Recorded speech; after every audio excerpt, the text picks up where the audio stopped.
Right, this is what happens at weekends at the Kode HQ.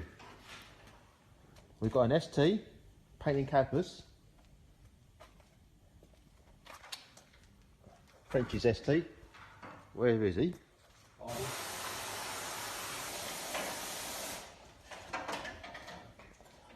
That. Hi guys, welcome to the Kode HQ. Yeah.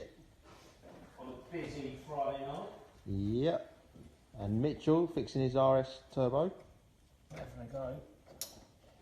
Look at that. He's got to put all that loom in.